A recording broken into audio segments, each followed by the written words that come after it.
نبی کریم صلی اللہ علیہ وآلہ وسلم ایک مرتبہ صحابہ کرام رضوان اللہ علیہم اجمعین کے ساتھ فجر کی نماز پڑھ کر مسجد سے باہر نکل رہے تھے کہ سامنے تقریباً 100 خونخوار بھیڑیے کا جھنڈ کھڑا تھا، اور ان بھیڑیوں نے جب نبی کریم صلی اللہ علیہ وآلہ وسلم اور صحابہ کرام کو دیکھا تو خون خوار بھیڑیے آپ کی طرف قدم بڑھانے لگے۔ صحابہ کرام رضوان اللہ علیہم اجمعین کہنے لگے، یا رسول اللہ صلی اللہ علیہ وسلم، یہ بھیڑیے بہت زیادہ ہیں، اس لیے آپ بسم اللہ الرحمن الرحیم السلام علیکم۔ حضرت ابو ہریرہ رضی اللہ تعالیٰ عنہ سے مروی ہے کہ ایک یہودیہ عورت نے بکری کا زہر آلود گوشت آپ علیہ الصلوۃ والسلام کی خدمت اقدس میں پیش کیا۔ آپ نے فرمایا اسے مت کھاؤ کیونکہ یہ زہر آلود ہے۔ پھر اس عورت کو فرمایا تجھے اس حرکت پر کس چیز نے اکتایا؟ اس نے کہا میں نے چاہا کہ آپ کی صداقت نبوت کا مشاہدہ کروں کہ اگر سچے نبی ہوں گے تو اللہ تعالیٰ تمہیں مطلع کر دے گا، اور اگر سچے نہیں ہوئے تو تمہیں زہر سے ہلاک کر کے لوگوں کو آپ سے بچا لوں۔ آپ علیہ الصلوۃ والسلام نے اس یہودی عورت سے فرمایا تم نے ہمیں کیسا پایا؟ یہودی عورت کہنے لگی آپ کا رب بھی سچے، آپ بھی سچے۔ اور ایک پرانی روایت ہے کہ ایک چرواہا مدتوں بعد جمعے کی نماز پڑھنے مسجد چلا گیا۔ خطیب خطبہ دے رہا تھا جس کا موضوع بسم اللہ کے فضائل تھا۔ خطیب صاحب نے ایک موقع پر کہا کہ اگر آپ یقین کے ساتھ بسم اللہ پڑھو گے تو پانی پر بھی چل سکو گے۔ چرواہا جمعہ پڑھ کر چلا گیا۔ دوسرے دن خطیب صاحب کے دروازے پر دستک ہوئی۔ انہوں نے دروازہ کھولا تو سامنے وہی چرواہا کھڑا تھا۔ اس نے خطیب کو سلام کیا اور عقیدت سے ان کے ہاتھوں کو انہوں نے بوسہ دیا اور عرض کی مولانا صاحب آپ نے سچ کہا تھا۔ مولانا صاحب نے پوچھا خیریت تو ہے؟ چرواہا بولا حضور کل میں دریا کنارے اپنے جانور لے کر گیا تو ایک جانور دریا پار کر گیا۔ میں بہت پریشان ہوا کہ اس کے نزدیک نہ کوئی کشتی نہ ہی تو پل جس سے گزر کر دریا کو پار کیا جا سکے۔ تبھی مجھے آپ کا خطبہ یاد آیا جس میں آپ نے بسم اللہ کی برکتیں بیان کی تھی۔ بس میں نے بسم اللہ الرحمن الرحیم پڑھی اور پانی کے اوپر چلتا ہوا دریا پار کر گیا اور اپنا جانور لے کر واپس آ گیا۔ حضرت سیدنا نافع رضی اللہ تعالیٰ عنہ فرماتے ہیں ایک مرتبہ میں حضرت سیدنا عبداللہ بن عمر رضی اللہ تعالیٰ عنہما کے پاس مدینہ منورہ کی ایک وادی میں گیا۔ ہمارے ساتھ کچھ اور لوگ بھی تھے۔ گرمی اپنے جوبن پر تھی، گویا سورج آگ برسا رہا تھا۔ ہم نے ایک سایہ دار جگہ میں دسترخوان لگایا اور سب مل کر کھانا کھانے لگے۔ تھوڑی دیر بعد ہمارے قریب سے ایک چرواہا گزرا۔ حضرت سیدنا عبداللہ بن عمر رضی اللہ تعالیٰ عنہما نے اس سے فرمایا آئیے آپ بھی ہمارے ساتھ کھانا تناول فرمائیے۔ چرواہے نے جواب دیا میرا روزہ ہے۔ آپ رضی اللہ تعالیٰ عنہما نے اس چرواہے سے فرمایا تو اس شدید گرمی کے عالم میں سارا دن جنگل میں بکریاں چراتا ہے، تو اتنی مشقت کا کام کرتا ہے اور پھر بھی تو نے نفلی روزہ رکھا ہوا ہے، کیا تجھ پر نفلی روزہ رکھنا ضروری ہے؟ یہ سن کر وہ چرواہا کہنے لگا کیا وہ وقت آ گیا ہے جن کے بارے میں قرآن پاک میں فرمایا گیا کھاؤ اور پیو، رب تعالیٰ کا نعمتوں کا شکر ادا نہ کرو؟ جیسے آپ سب لوگ اس درخت کے سائے کے نیچے بیٹھ کر کھانا تناول فرما رہے ہیں، کیا اللہ رب العزت کا اس سائے کے لیے بھی شکر ادا نہ کروں؟ حضرت عبداللہ بن عمر رضی اللہ تعالیٰ عنہ اپنی جگہ سے اٹھے اور اس چرواہے کو سینے مبارک سے لگا لیا اور فرمایا ہمارے نبی کریم صلی اللہ علیہ وآلہ وسلم کا دین مٹ ہی نہیں سکتا جب تک آپ جیسے لوگ اس دین پر قائم ہیں۔ حضرت سیدنا عبداللہ بن عمر رضی اللہ تعالیٰ عنہ اس چرواہے کی حکیمانہ باتیں سن کر بڑے حیران ہوئے اور اس سے فرمانے لگے تم ہمیں ایک بکری فروخت کر دو، ہم اسے ذبح کریں گے اور تمہیں بکری کی مناسب قیمت بھی دیں گے۔ آپ رضی اللہ تعالیٰ عنہ کی یہ بات سن کر وہ چرواہا گزار ہوا حضور یہ بکریاں میری ملکیت میں نہیں بلکہ یہ میرے آقا کی ہیں، میں تو غلام ہوں، میں انہیں کیسے فروخت کر سکتا ہوں؟ آپ رضی اللہ تعالیٰ عنہ اس کی امانت داری سے بہت متاثر ہوئے اور ہم سے فرمایا یہ بھی تو ممکن تھا کہ یہ چرواہا ہمیں بکری بیچ دیتا اور جب اس کا آقا پوچھتا تو جھوٹ بول دیتا کہ بکری کو بھیڑیا کھا گیا، لیکن دیکھو یہ کتنا امین و متقی چرواہا ہے۔ چرواہے نے یہ بھی بات سن لی، اس نے آسمان کی طرف انگلی اٹھائی اور یہ کہتے ہوئے وہاں سے چلا گیا اگرچہ میرا آقا مجھے نہیں دیکھ رہا لیکن میرا پروردگار تو مجھے دیکھ رہا ہے، میرا رب تو میرے ہر فعل سے باخبر ہے۔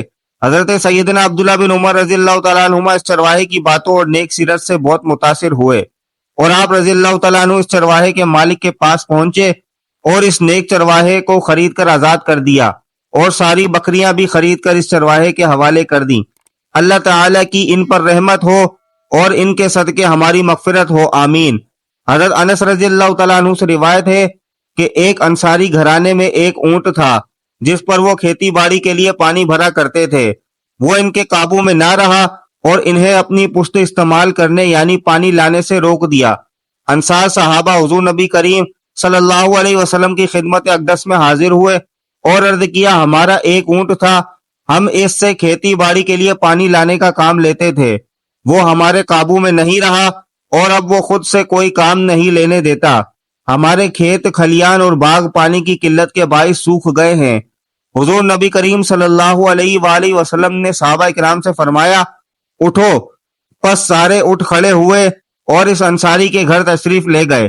آپ صلی اللہ علیہ وآلہ وسلم احاطہ میں داخل ہوئے تو اونٹ جو کہ ایک کونے میں تھا، حضور نبی کریم صلی اللہ علیہ وسلم اس اونٹ کی طرف چل پڑے۔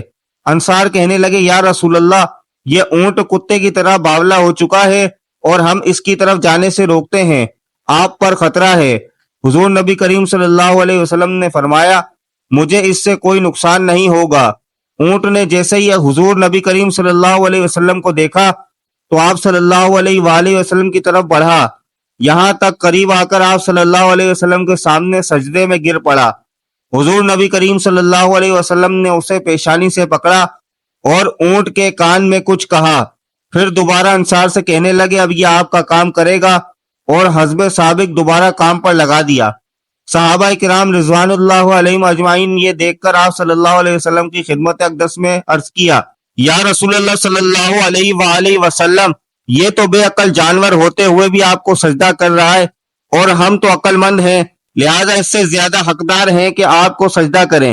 حضور اقدس صلی اللہ علیہ وآلہ وسلم نے فرمایا، بشر کو بشر کے سامنے سجدہ کرنا جائز نہیں۔ ایک روایت میں ہے کہ صحابہ نے عرض کیا، یا رسول اللہ صلی اللہ علیہ وآلہ وسلم، ہم جانوروں سے زیادہ آپ کو سجدہ دینے کی حقدار ہیں۔ آپ صلی اللہ علیہ وآلہ وسلم نے فرمایا، کسی فرد بشر کے لیے جائز نہیں کہ وہ بشر کو سجدہ کرے، اور اگر کسی بشر کا کسی بشر کو سجدہ کرنا جائز ہوتا تو میں بیوی کو حکم دیتا کہ وہ اپنے شوہر کو اس کی قدر و منزلت کی وجہ سے سجدہ کرے جو کہ اسی بیوی پر حاصل ہے۔ محترم ناظرین، احادیث مبارکہ میں موجود ہے کہ رسول کریم صلی اللہ علیہ وسلم کی وصات کے بارے میں ایک بھیڑیے نے ایک یہودی چرواہے کو آگاہ کیا تھا۔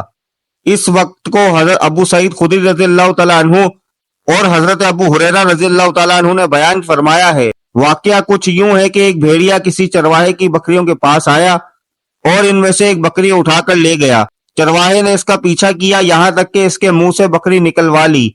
بھیڑیا ایک ٹیلے پر چڑھ گیا اور پچھلی ٹانگوں کو زمین پر پھیلا کر سینے کے بل بیٹھ گیا اور اگلی ٹانگوں کو کھڑا کر لیا، اور اس نے چرواہے سے کہا، کیا تم اللہ سے نہیں ڈرتے کہ مجھ سے اللہ تعالیٰ کا عطا کردہ رزق چھین رہے ہو؟ چرواہے نے حیران ہو کر کہا، بڑی حیران کن بات ہے کہ بھیڑیا اپنے دم پر بیٹھا مجھ سے انسانوں جیسی باتیں کر رہا ہے۔ بھیڑیے نے کہا، کیا میں تمہیں اس سے بھی عجیب تر بات نہ بتاؤں؟ ایک آدمی یعنی محمد صلی اللہ علیہ وآلہ وسلم جو کہ یثرب یعنی مدینہ منورہ میں تشریف فرما ہے، لوگوں کو گزرے ہوئے زمانے کی باتیں بتا رہے ہیں اور جو کچھ ہونے والا ہے اس کی خبریں دیتے ہیں۔ راوی بیان کرتے ہیں کہ وہ چرواہا فوراً اپنی بکریوں کو ہانکتا مدینہ منورہ میں داخل ہوا اور ان کو اپنے ٹھکانوں میں سے کسی ٹھکانے پر چھوڑ کر حضور نبی کریم صلی اللہ علیہ وسلم کی خدمت اقدس میں حاضر ہو کر مشرف با اسلام ہو گیا، اور پھر اس نے آپ صلی اللہ علیہ وسلم کو اس واقعے کی خبر دی۔ پھر آپ صلی اللہ علیہ وآلہ وسلم نے چرواہے سے فرمایا، سب لوگوں کو اس واقعے کی خبر دو۔ بس اس نے وہ واقعہ سب کو سنایا۔ اس کے بعد حضور نبی کریم صلی اللہ علیہ وآلہ وسلم نے فرمایا، اس نے سچ کہا، مجھے قسم ہے اس ذات کی جس کے قبضے قدرت میں میری جان ہے، یہ قیامت سے قبل واقعہ ہونے والی نشانیوں میں سے ایک نشانی ہے۔ وہ وقت قریب ہے کہ ایک آدمی اپنے گھر سے نکلے گا، اس کی واپسی پر اس کے جوتے اور اس کا چابک اسے بتائیں گے کہ اس کے گھر والوں نے اس کے بعد کیا تھے۔ ایک مرتبہ حضور نبی کریم صلی اللہ علیہ وسلم فجر کی نماز پڑھ کر باہر نکل رہے تھے، سامنے دیکھتے ہیں کہ 100 بھیڑیے قطار میں بیٹھے ہوئے ہیں۔ ان بھیڑیوں نے آپ صلی اللہ علیہ وآلہ وسلم کو دیکھا تو اپنی زبان میں بولنا شروع کیا۔ آپ صلی اللہ علیہ وآلہ وسلم نے اس وقت اپنے اصحاب سے فرمایا کہ آپ کو خبر ہے کہ یہ بھیڑیے کیا کہہ رہے ہیں؟ تو صحابہ کرام رضوان اللہ علیہم اجمعین نے جواب دیا کہ یا رسول اللہ صلی اللہ علیہ وسلم ہمیں نہیں معلوم۔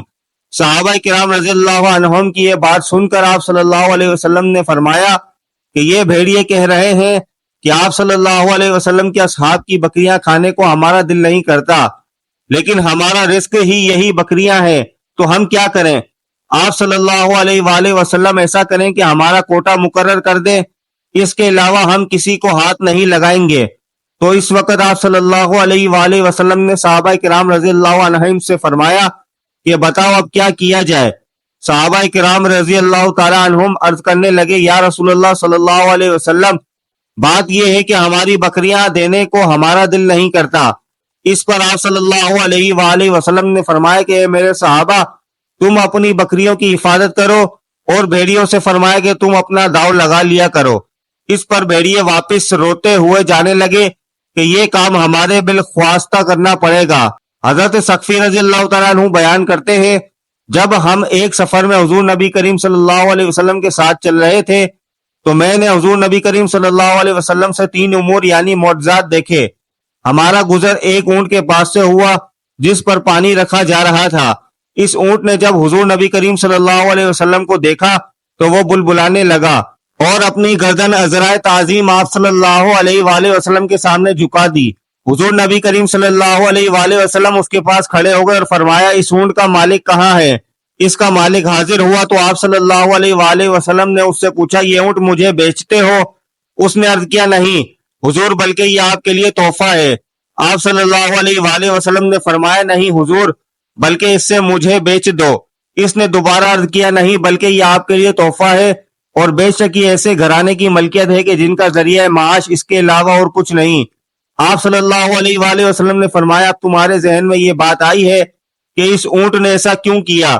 اس نے شکایت کی ہے کہ تم اس سے کام زیادہ لیتے ہو اور چارہ کم ڈالتے ہو، اس کے ساتھ اچھا برتاؤ کرو۔ حضرت یعلا بن مرہ رضی اللہ تعالیٰ عنہ بیان کرتے ہیں پھر ہم روانہ ہو گئے اور ہم نے ایک جگہ پڑاؤ کیا۔ حضور نبی کریم صلی اللہ علیہ وآلہ وسلم وہاں محواست راحت ہو گئے۔ اتنے میں ایک درخت زمین کو چیرتا ہوا آیا اور آپ صلی اللہ علیہ وسلم پر سایہ فگن ہو گیا۔ پھر کچھ دیر بعد وہ واپس اپنی جگہ پر چلا گیا۔ جب آپ صلی اللہ علیہ وآلہ وسلم بیدار ہوئے تو میں نے آپ صلی اللہ علیہ وسلم سے اس واقعے کا ذکر کیا۔ آپ صلی اللہ علیہ وآلہ وسلم نے فرمایا اس درخت نے اپنے رب سے اجازت طلب کی تھی کہ وہ اللہ تعالیٰ کے رسول کی بارگاہ اقدس میں سلام عرض کرے، بس اس نے اسے اجازت دے دی۔ پھر ہم وہاں سے آگے چلے اور ہمارا گزر پانی پر سے ہوا۔ وہاں ایک عورت تھی، اس کے ساتھ اس کا بیٹا بھی تھا جسے جن چمٹے ہوئے تھے۔ اسے لے کر آپ صلی اللہ علیہ وآلہ وسلم کی بارگاہ اقدس میں حاضر ہوئی۔ آپ صلی اللہ علیہ وآلہ وسلم نے اس لڑکی کی ناک کا نتنا پکڑ کر فرمایا نکل جا میں محمد اللہ کا رسول ہوں۔ حضرت یعلا بن مرہ رضی اللہ تعالیٰ عنہ بیان کرتے ہیں پھر ہم آگے بڑھے۔ جب آپ سفر سے واپس لوٹے تو ہم دوبارہ اسی پانی کے پاس سے گزرے، بس وہی عورت آپ صلی اللہ علیہ وآلہ وسلم کے پاس بھنا ہوا گوشت اور دودھ لے کر حاضر ہوئی۔ آپ صلی اللہ علیہ وآلہ وسلم نے بھنا ہوا گوشت واپس کر دیا، اپنے صحابہ کو ارشاد فرمایا تو انہوں نے دودھ میں سے کچھ پی لیا۔ پھر آپ صلی اللہ علیہ وآلہ وسلم نے اس سے بچے کے متعلق پوچھا تو اس نے جواب دیا قسم ہے اس ذات کی جس نے آپ کو حق کے ساتھ مبعوث کیا، اس کے بعد ہم نے اس میں کبھی ایسی بیماری کا شائبہ تک نہیں پایا۔ اس حدیث کو امام احمد بن حنبل نے مسند احمد نے نقل کیا۔ اللہ تعالیٰ نیک عمل کرنے کی توفیق عطا فرمائے اور ہمارا خاتمہ ایمان پر فرمائے، آمین۔